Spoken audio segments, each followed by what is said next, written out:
Et merci à tous pour votre présence. Comme d'habitude, nous avons besoin d'être ensemble pour être soutenus. Et vous avez remarqué, nous commençons une thématique sur la préparation pour la crise finale. Et quelqu'un a dit dans sa prière tout à l'heure, nous sommes déjà dans cette crise finale. Nous savons que notre planète traverse une période de grand tumulte. Plusieurs siècles plus tôt, d'ailleurs, Jésus avait déjà décrit cette scène que nous vivons aujourd'hui. Dans Luc 21, versets 25 et 26, il disait, il y aura des signes dans le soleil, dans la lune et dans les étoiles. Et sur la terre, il y aura de l'angoisse chez les nations qui ne sauront que faire au bruit de la mer et des flots. Prions pour cela.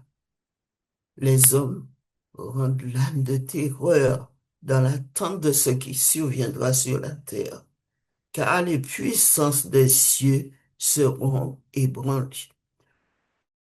Pourtant, depuis la création du monde, chers amis, Dieu a toujours cherché à informer les hommes de ses intentions à lui, afin que chacun puisse mieux se préparer aux événements à venir.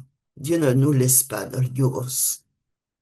Depuis, dans l'Ancien Testament, Amos disait, le Seigneur, l'Éternel, ne fait rien sans avoir révélé son secret à ses serviteurs, les prophètes. Rien. Le Seigneur veut nous inclure dans ce qui se passe. Les derniers jours de l'histoire de ce monde ne font pas exception à cette règle. En effet, un nombre considérable de prophéties bibliques portent précisément sur cette période troublée, cette période que nous vivons. Cependant, la révélation de Dieu concernant les derniers jours n'a pas été donnée d'un seul coup aux prophètes. Au contraire, il l'a dévoilée petit à petit, de plus en plus d'informations, au fur et à mesure que ce monde approche de sa fin. Dieu n'a pas jugé utile de révéler aux prophètes la nature exacte, par exemple, de tous les événements qui allaient prendre place plusieurs siècles plus tard. Mais il a annoncé que cette révélation sera faite à ceux qui vivront à l'époque décrite par la prophétie, soit au dernier jour, soit aujourd'hui. Dans Daniel 12, verset 4 et verset 9, il dit, car le Seigneur ne fait rien, non, c'est pas ce verset, il dit, toi Daniel, tiens secrète ces paroles et scelle le livre jusqu'au temps de la fin. Plusieurs alors le liront et la connaissance augmentera.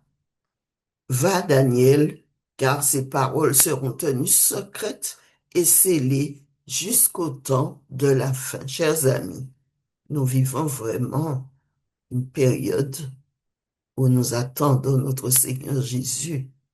Par exemple, ce processus divin de révélation petit à petit, progressivement, a été rigoureusement suivi au jour de Noé. L'étude du récit de la construction de l'arche et du déluge, par exemple, eh bien, nous démontre que cette révélation a connu trois étapes. Trois étapes. Première étape, c'était une révélation qui n'était pas très précise et qui était liée à la longévité d'un homme qui s'appelle Métuséla. Nous disons souvent aussi Mathusalem. Cet homme qui a vécu le plus longtemps sur la terre. Près de 1000 ans avant le déluge, chers amis, Dieu a transmis une première indication de ses intentions. De quelle façon? Eh bien, tout simplement en inspirant Enoch de donner à son fils le nom de Métuséla. Ce nom signifie lorsqu'il mourra, ce sera envoyé. Cette révélation était doublement imprécise. Tout d'abord, on ne connaissait pas la nature de ce qui devait être envoyé par Dieu, et ensuite, personne ne pouvait savoir à quel moment Métusélah allait mourir. Nous pouvons aujourd'hui constater que l'événement annoncé par la mort de Métusélah, c'était bel et bien le déluge. Pourquoi?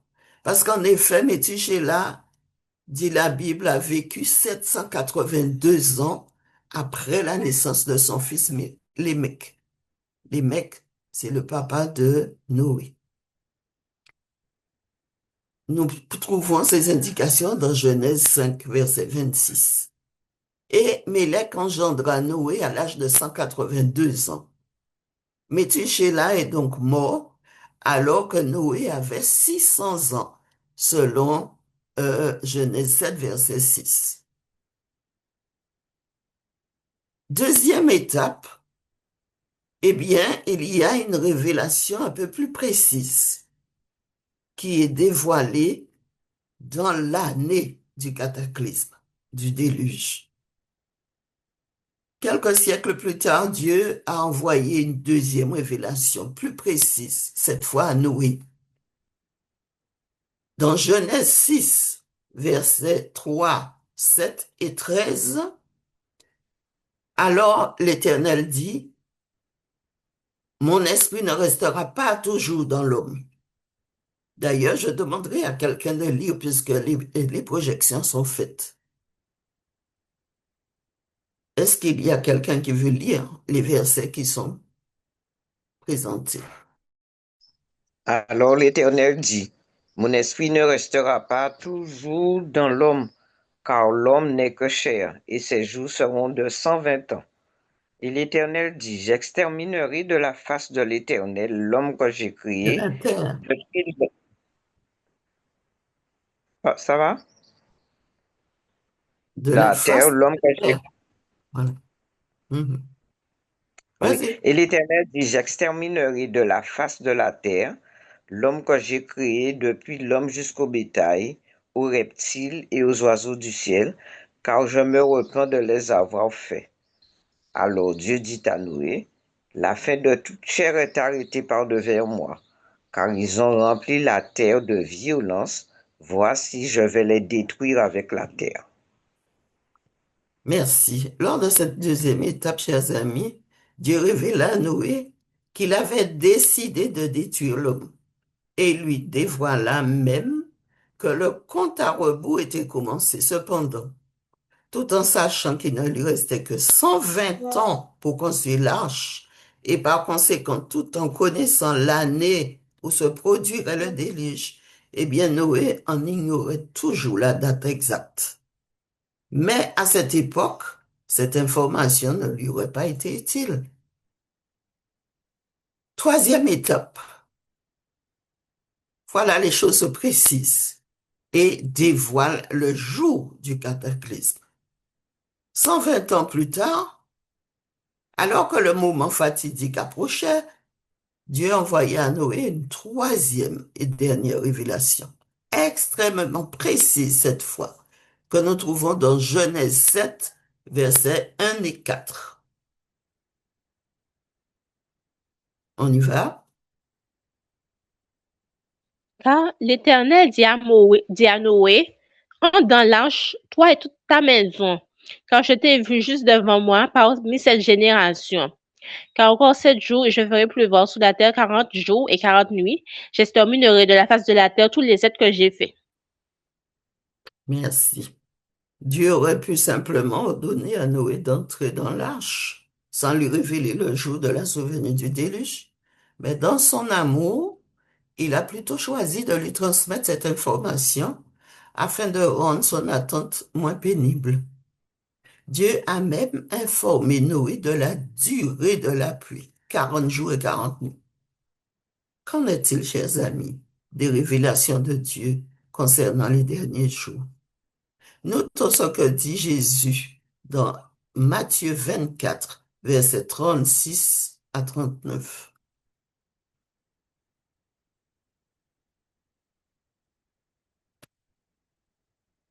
Poursuivons la lecture. Le temps passe vite. Pour ce qui est du jour et de l'heure, personne ne le sait. Les anges, ni les anges des cieux, ni le Fils, ni le Père seul, mais le Père seul. Ce qui arriva du temps de Noé arrivera de même à l'avènement du Fils de l'homme. Car, dans les jours qui précédèrent le déluge, les hommes mangeaient et buvaient, se mariaient et mariaient leurs enfants, jusqu'au jour où Noé entra dans l'arche. Et ils ne se doutèrent de rien, jusqu'à ce que le déluge vînt et les emporta tous. Il en sera de même à l'avènement du Fils de l'homme. Ainsi, chers amis, Jésus affirme que nul ne connaît le jour ni l'heure de son retour, mais du même souffle, il ajoute que ce qui arriva du temps de Noé arrivera de même à l'avènement du Fils de l'homme. Nous comprenons bien que le même processus de révélation progressive dont a bénéficié Noé prendra place au dernier jour, nous permettant d'abord de réaliser que nous vivons au temps de la fin, puis nous informant plus précisément du calendrier prophétique que Dieu a défini. L'annonce de cette révélation progressive était déjà apparente dans le dernier discours prononcé par Jésus avant son ascension vers le Père. Dans Acte 1er, versets 6 et 7, il dit, alors les apôtres réunis demandèrent à Jésus, la Bible dit, Seigneur, est-ce en ce temps que tu rétabliras le royaume d'Israël? Mais Jésus répondit aux disciples, ce n'est pas à vous de connaître les temps ou les moments que le Père a fixés de sa propre autorité. Jésus laisse donc entendre que s'il n'appartenait pas aux apôtres de connaître les temps, il en sera tout autrement pour ceux dont la connaissance augmentera, dit dans Daniel 12, au temps de la fin. De la même manière, toujours concernant son retour, Jésus nous donne une information très présente, j'ai envie de dire, dans Matthieu 24, versets 42 à 44. Qui veut lire? Veillez donc, puisque vous ne savez pas quel jour votre Seigneur viendra. Sachez-le bien, si le maître de la maison savait à quelle heure de la nuit le voleur doit venir, il veillerait et ne laisserait pas percer sa maison. C'est pourquoi vous aussi tenez-vous prêts, car le Fils de l'homme viendra à l'heure où vous n'y penserez pas. Merci. Tout en précisant que nul ne connaît le moment exact de son retour, soit le jour et l'heure, mais Jésus compare cet événement à la venue d'un voleur. Or, portons attention au passage suivant, tiré d'une lettre de Jésus, adressée aux 7 églises dans Apocalypse 3, verset 3. Rappelle-toi donc comment tu as reçu et entendu, et garde et repens-toi. Si tu ne veilles pas, je viendrai comme un voleur, et tu ne sauras pas à quelle heure je viendrai sur toi. Voilà. Jésus confirme donc qu'il viendra comme un voleur, c'est-à-dire d'une façon soudaine, inattendue. Mais notons bien pour qui Jésus viendra pour un voleur, comme un voleur. Si tu ne veilles pas, je viendrai comme un voleur. Plus encore, Jésus précise que celui qui ne veille pas ne saura pas à quelle heure il viendra. Nous comprenons donc qu'à l'inverse, eh bien, Jésus ne viendra pas comme un voleur pour celui qui veille. Et c'est exactement ce que confirme l'apôtre Paul dans 1 Thessaloniciens 5, versets 2 à 4. Car vous savez bien vous-même que le jour du Seigneur viendra comme un voleur dans la nuit. Quand les hommes iront paix et sûreté, alors une ruine soudaine les surprendra comme les douleurs de l'enfantement surprennent la femme enceinte. Et ils n'échapperont point. Mais vous, frères, vous n'êtes pas dans les ténèbres pour que ce jour vous surprenne comme un voleur. Voilà, nous ne sommes pas dans les ténèbres pour que ce jour nous surprenne comme un voleur. Cette déclaration de Paul nous rappelle les paroles de Jésus que nous avons lues il y a quelques instants, comparant les jours de Noé à la période qui précédera son retour.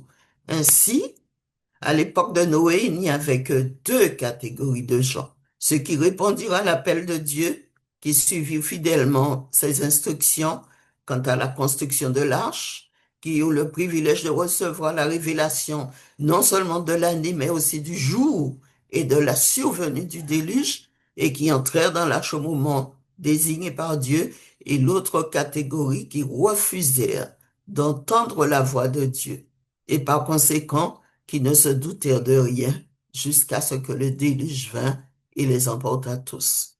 Chers amis, de la même façon, dans ces derniers temps que nous vivons, Dieu appliquera ce processus de révélation progressive qui permettra à son peuple de mieux connaître ses intentions et ainsi de mieux se préparer. Soyons attentifs.